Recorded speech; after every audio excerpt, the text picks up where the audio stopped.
Assalamualaikum. Waalaikumsalam warahmatullahi wabarakatuh. Salam jumpa. Salam sejahtera. Teruntuk Anda semua para sahabat Semuru, kembali di kesempatan ini bersama saya Hendra Semoro. Ada satu buah tembang campur sari manis Lampung Ayojo untuk seseorang yang di sana. Silahkan di-join ya.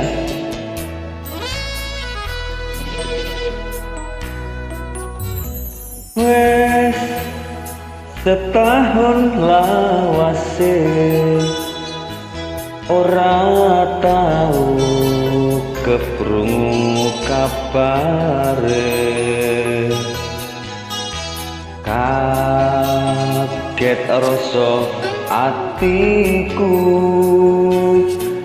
keprungu apa aturmu.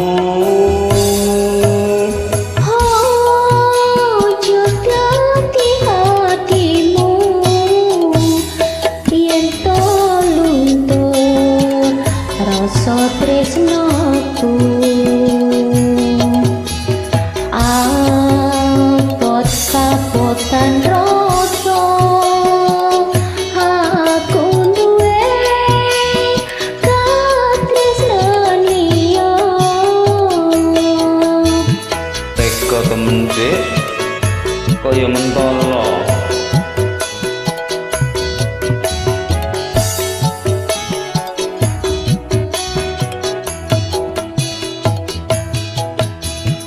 Jero atiku jiwa sarewangi nyebrangi samudra,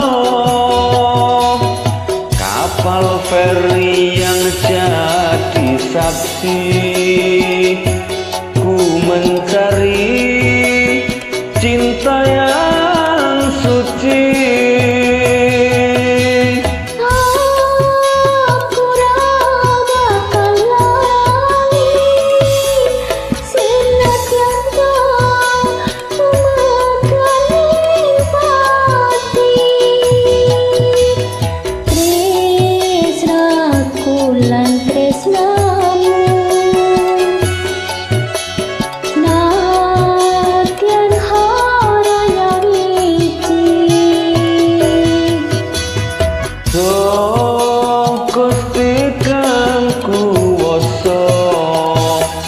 Paringono kuat batin kula,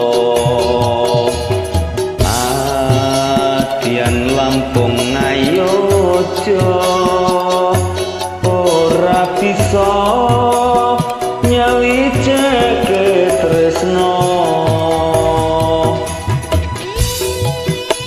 Dan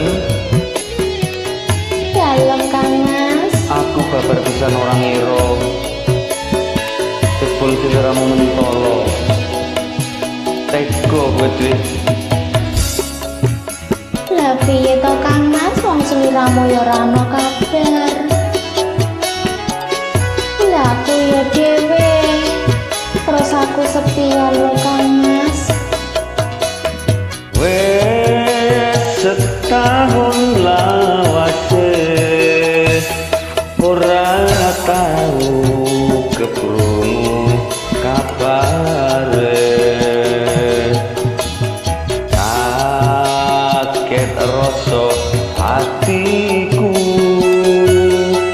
keprungu apa aturmu.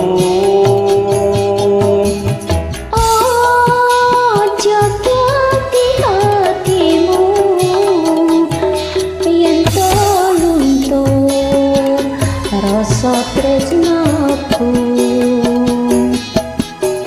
abot kapotan rasa aku duwe katresnan liya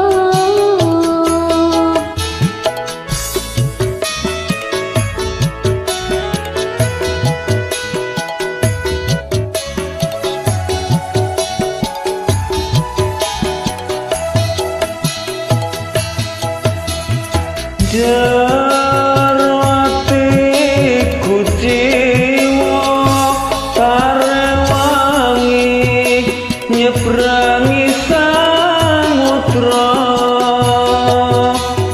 kapal feri yang jadi saksi ku mencari cinta yang suci.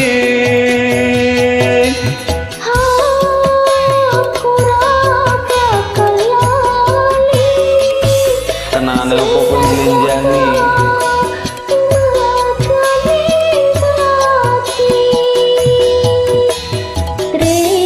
Tresnaku lan tresnamu senadyan ora nyawiji. Gusti kang kuwasa paringono kuat batin kula, atian Lampung ngayoja nora bisa nyawijake tresno. Mbok menawa wis pes-pesen Dik, wis pestiku, wis nasibku, aku ora kelakon lan ora bisa urip bareng karo sliramu. Untuk semua sahabat semua, terima kasih atas joinnya. Saya berharap mudah-mudahan di lain waktu dan kesempatan bisa berjumpa lagi dalam suasana yang lebih membahagiakan. Sampai jumpa.